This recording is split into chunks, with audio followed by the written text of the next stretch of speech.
Pria ini bernama M. Firman. Wajahnya seperti orang India, usianya 34. Setahun sudah dia menikah dengan seorang wanita warga Gambir Baru, Kota Kisaran Timur, Asahan di Sumatera Utara, bernama Evi Lilimidati. Pernikahan mereka tercatat di Kantor Urusan Agama atau KUA Kisaran Timur. Beberapa bulan setelah menikah, Firman dan sang istri Evi pindah menyewa sebuah ruko di Jalan Budi Utomo, Si Umbut-Umbut, masih di Kota Kisaran Timur.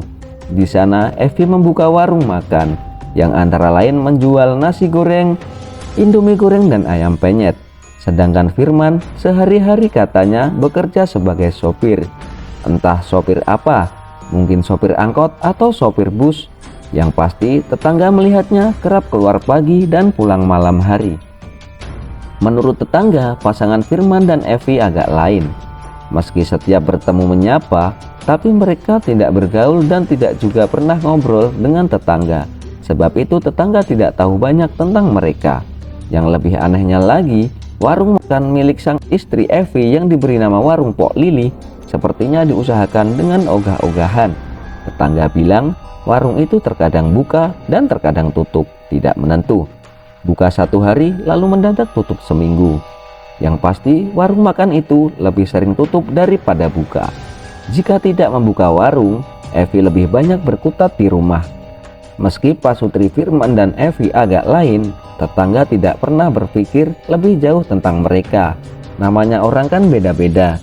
Ada yang terbuka dan mudah bergaul dengan tetangga, tapi ada juga yang lebih tertutup. Bagi warga yang penting pasutri itu tidak pernah membuat masalah. Dan selama 5 bulan mereka tinggal menyewa di ruko Jalan Budi Utomo, Si Umbut-Umbut, semuanya aman-aman saja. Hingga suatu hari, tepat pada Selasa 21 Januari 2020, tak seorang pun tahu ketika ruko sewaan Firman di Jalan Budi Utomo itu diintai aparat. Sekitar pukul 12 siang, tim gabungan dari NCB Interpol, Mabes Polri, dan Polda Sumatera Utara menggerebek masuk dan langsung meringkus Firman. Ketika polisi menggeledah kediaman Firman dan Evi, mereka menemukan EKTP yang berlaku seumur hidup dan SIM A atas nama Firman. Selain itu, polisi juga menemukan buku nikah atas nama Firman dan Evi Lilimidati dan paspor atas nama Evi. Sang istri Evi tentu saja terkejut suaminya diringkus aparat. Evi tidak tahu sang suami Firman selama ini adalah buronan Interpol. Sudah lama dirinya dicari polisi Pakistan. Kejahatannya setumpuk. Begini ceritanya.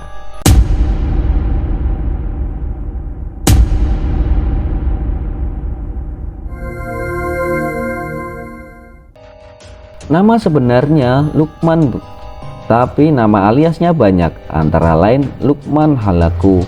Halaku berarti pembunuh, bandit, sesuai dengan pekerjaannya. Dia juga menggunakan nama Hussein Shah. Dan di Indonesia, dia memakai nama M. Firman. Firman atau Lukman Bot warga negara Pakistan. Dia berasal dari Fatoman, sebuah kawasan pemukiman di Gujranwala. Gujranwala merupakan salah satu kota di Pakistan dengan tingkat kriminalitas tinggi selain Karachi, Lahore, Rawalpindi, dan lain sebagainya. Di Gujranwala, berbagai kejahatan kerap terjadi seperti perampokan, pencurian, pemerasan, juga penculikan. Dalam setahun tercatat lebih dari 7.000 pencurian sepeda motor. Dalam setahun, 200 orang dibunuh karena berbagai motif. Ada sekitar 8.000 buronan di sana. Juga banyak terdapat geng atau kelompok-kelompok kejahatan. Dan salah satu yang menjadi momok menakutkan bagi warga Gujranwala adalah Lukman But alias Halaku. Lukman penjahat besar Gujranwala, katakanlah mirip gangster. Dia punya belasan anggota termasuk abang dan ayahnya. Kelompok Halaku melakukan pemerasan dengan berbagai cara. Targetnya semua warga, tidak pandang bulu. Dari orang kecil, pegawai menengah hingga pengusaha besar. Pemerasan yang dilakukannya bisa mencapai puluhan juta hingga ratusan juta tergantung kekayaan korban. Jika korban menolak membayar, Lukman dan kelompoknya tidak segan melukai dengan peluru semti, bahkan menembak hingga tewas. Seorang guru yang menolak diperas akhirnya menderita cacat tak bisa berjalan karena kakinya ditembak. Seorang ibu robek telinganya karena geng Halaku merampas anting emas miliknya. Tak sedikit warga lainnya kehilangan nyawa akibat aksi kejahatan Lukman dan kawan-kawan. Lalu mengapa polisi tidak menangkap Lukman dan antek-anteknya?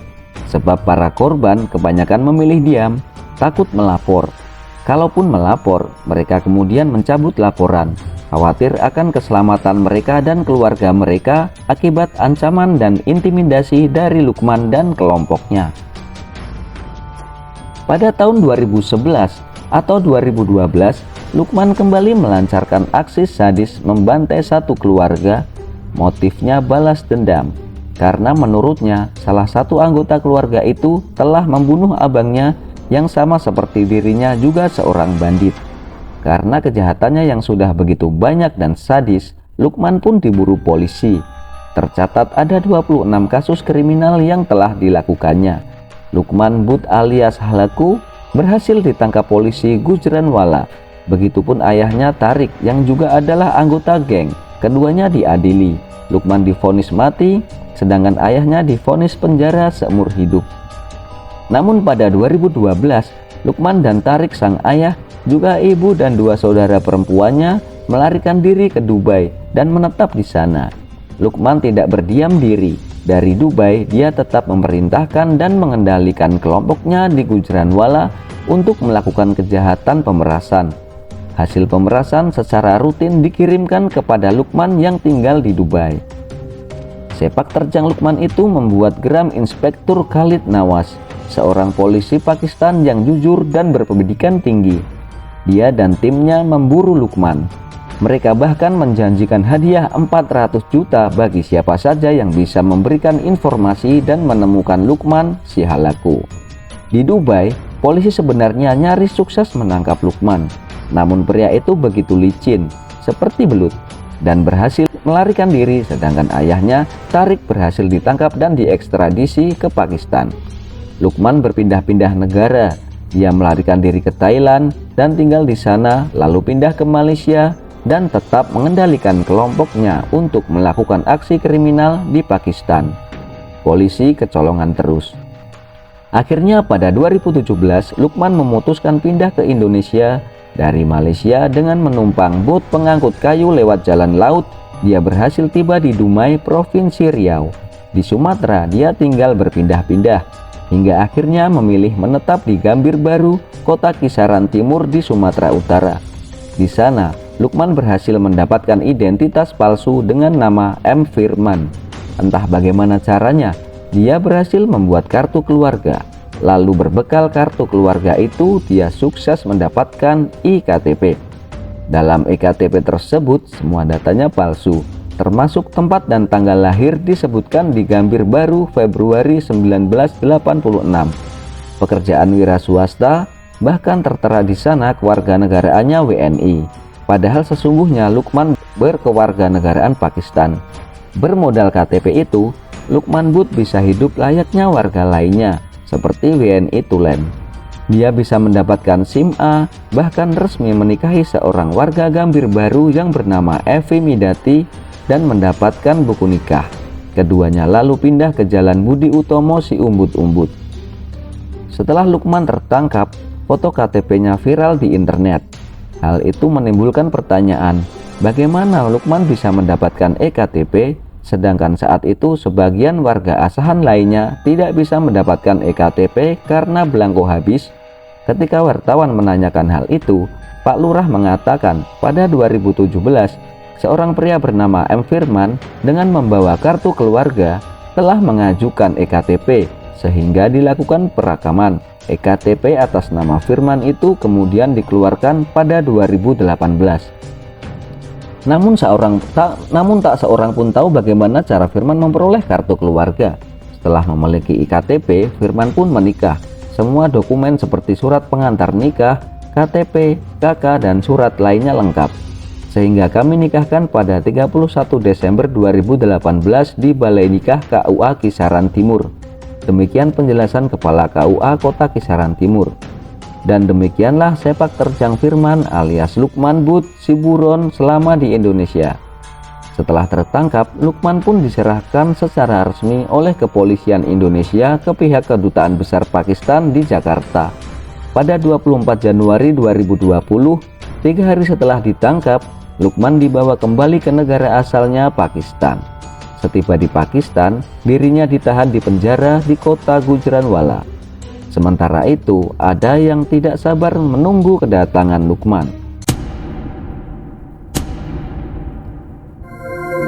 Ijaz, Rasul, dan rekannya merupakan rival Lukman Bud alias Halaku. Mereka sudah mendengar penangkapan pria itu. Kini merupakan saat tempat untuk balas dendam. Ijaz dan rekannya siap-siap. Hari itu 25 Januari, mereka tahu jadwal dan rute Lukman. Polisi akan membawanya dengan mobil ke Jalan Daska untuk keperluan pemeriksaan. Mereka menunggu di jalan raya. Begitu mobil polisi yang membawa Lukman lewat, mereka acungkan senpi dan menembak mobil itu. Mobil polisi bolong-bolong oleh peluru senpi. Di dalamnya, Lukman tewas tertembak bersimbah darah. Ijaz, Rasul, dan rekannya diringkus polisi. Tapi bagi mereka tak mengapa, sebab dendam mereka sudah terbalaskan. Kabar pembunuhan Lukman disambut gembira oleh penduduk Gujranwala. Penjahat kelas kakap Lukman Bud, simbol teror yang selama ini selalu meresahkan warga, lenyap selamanya dari muka bumi, meninggalkan seorang istri WNI di Sumatera Utara. Sekian dulu ceritaku, sampai jumpa kapan-kapan.